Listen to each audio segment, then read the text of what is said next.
So today we're here to talk about getting under the bar, the receiving position, and just moving quickly underneath a snatch or a clean.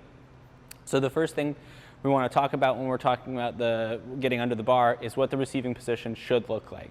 So Becca's going to demonstrate it. Just go down into a snatch receiving position, and you'll see that her knees are over her toes, her hips are in, and her shoulders are up, her ribs are down, she's reaching up, there's pressure into her hands as if there was a barbell here. And she can demonstrate what it would look like if her hips were, for example, out. If her hips came out, now she's behind, or if her shins were vertical. Can you do this? Yep, see, it's not a very strong position, so that won't be an effective receiving position. Okay, that's great. So those are the things that we want to think about. When you have a video of yourself weightlifting, you want to think about having your knees over your toes in the bottom position, your hips are in, your chest is up, and your ribs are down. And just to demonstrate what ribs are down, we don't want the ribs sticking out like this. We want to pull your ribs down, use your ab muscles to pull your ribs down, and that helps with the bracing procedure.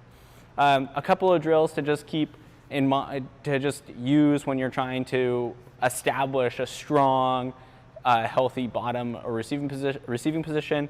The best one is probably just a good old-fashioned SOTS press. So Becca's going to demonstrate a SOTS press. You can do SOTS press. You can do them either snatch grip or you can do them clean grip. So the first one, and probably the easier one, is the snatch grip one. So you're going to go as low as you possibly can and try to press. And you'll notice that all of the muscles in your body turn on because it's a very hard movement. And there's no real trick to this except that use light weight at first because it's not a movement that you want to max out. It's just a movement to kind of build positional awareness. And you can also do that in the clean grip. And then you press overhead. Great. And one thing you'll notice while you're doing SOTS presses from the clean grip or the snatch grip is that as you start to press, more muscles will turn on. So you'll start to press and then all of a sudden your whole body is more activated, and that's a really good way to sort of gauge which muscles you want to be using in the bottom of your in your receiving position when you catch a snatch or a clean. It really helps you sort of become more aware of those muscles and what they're supposed to feel like. Another really good exercise to build the bottom of receiving position is a banded overhead squat. So Becca's going to come over here and grab these bands, and you can do these at home if you have a rig like this, or you can tie it off to a doorway or something like that. And basically, you're just going to come get a snatch grip and just go down nice and slow. Now, if you do these at tempo, so if you go down really, really slowly and just practice getting into the right position, these can be destructive to your body in a very, very good way.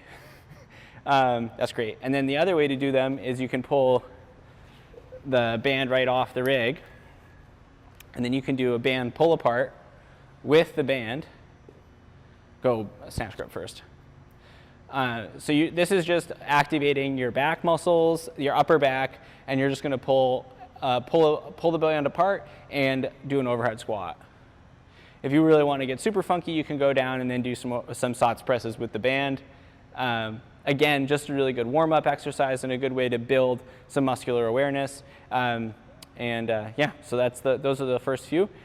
You can try all of those SOTS press variations with dumbbells if you want to.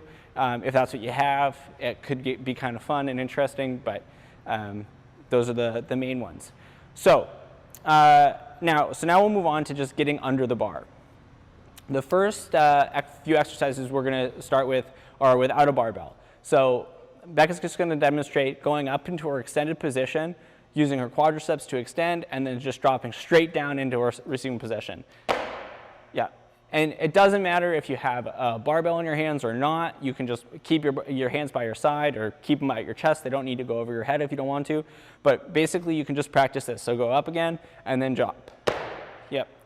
And if you want to turn to the side, one really important thing to keep in mind is that Becca's center of gravity is going to drop straight down. She's not going to move forward. She's not going to move backwards. She's going to drop straight down. Go ahead. Right. And that's super important because what we want to do when we're weightlifting is make sure that we stay beneath the barbell. If we move forward or we move backwards, then either the barbell is going to be behind us or in front of us, and then we'll miss the lift. So you can do sets of those. There's no amount that's too many of just dropping from extension. Drops from extension is what I like to call them. You can do other variations of that exercise. So I know the last video we talked about mid-thigh jumps from mid-thigh jumps to a target. So instead of doing that, you could do a mid-thigh jump, and instead of extending, you could try to jump you could jump down. Do you want to try that?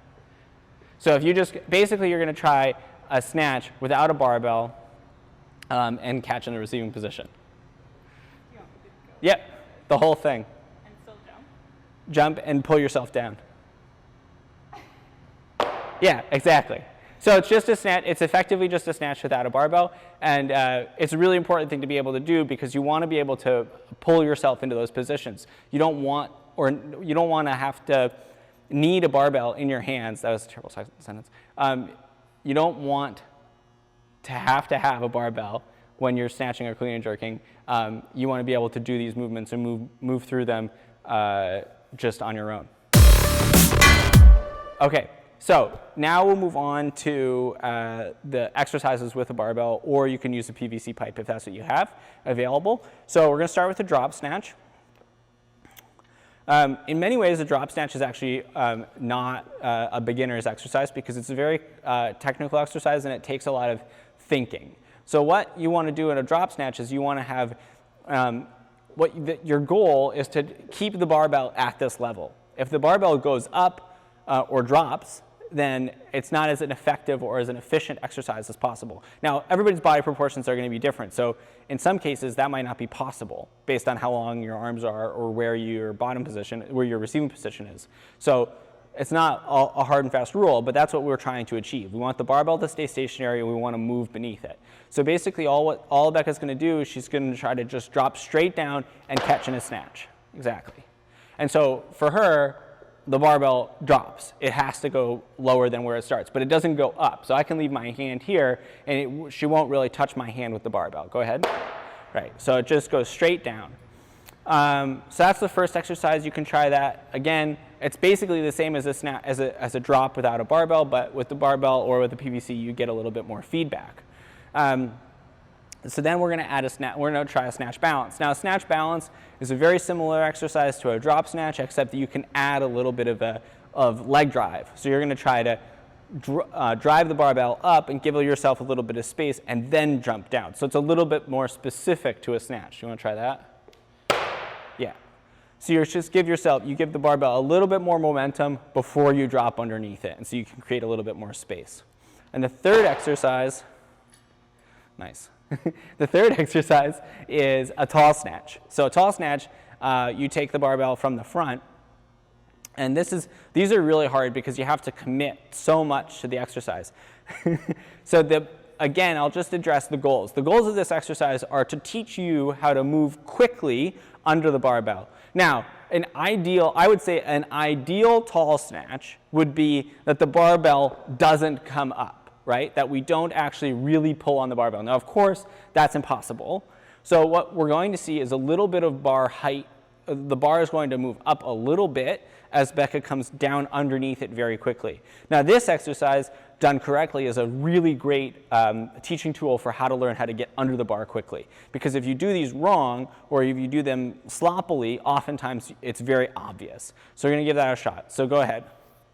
You're going to pull under. Good. And so the cue, really, when we're thinking about this exercise, is either you're going to, if it's too hard to go from flat feet, which is totally fair, then you can come up on your toes a little bit. But the major thing that we want to think about with this exercise is a bit of an arm pull, or a bit of a third pull. So we really want to practice pulling ourselves under the barbell. So if I give you that cue, a little bit more aggressive on the third pull, what happens? Yeah, we get a little bit more speed underneath the barbell, and the drop is a bit more aggressive. So that's the kind of things that we want to think about. This exercise we can change to a tall clean if we want to. So it's effectively the same exercise. We're going to start in our cleaning position with the bar about mid-thigh or about high thigh. And then a same sort of thing, we're going to try to pull ourselves down and under as quickly as we can and catch the bar in a good receiving position. Go ahead. Good. And again, this exercise is a really good teaching tool for speed of the arms in a clean. So oftentimes we see with people who are CrossFitting and doing a lot of cleans in a row, we'll get a lot of bar crash. So bar crash is when there's space and there's time between me catching, me stopping in my receiving position, and the barbell hitting me in the chest. And obviously that's not helpful, and oftentimes what happens is the barbell will hit you in the chest and then you'll drop the weight. So this is a really good exercise because it teaches you to time that catch in an effective way. So we'll watch again. She's going to come up on her toes a little bit and then pull herself down and under. And you'll notice that there's almost no time between Becca hitting the floor in her catch and the barbell hitting her shoulders. That sort of synchrony and rhythm is really important for making this exercise work and for making cleans work in general. So to summarize, what we want to think about when we're trying to get under the bar quickly is we want to have a strong receiving position. That means knees over toes, hips in, chest up, ribs down. And we want to make sure that we're moving down quickly by pulling ourselves down. We don't want to try to float down, or you don't need to slam your feet or anything. You want to try to pull yourselves down under the bar. And oftentimes that's accomplished with by pulling on the bar and thinking about pulling yourselves down. So I hope this video was helpful, and I look forward to doing more with you in the future.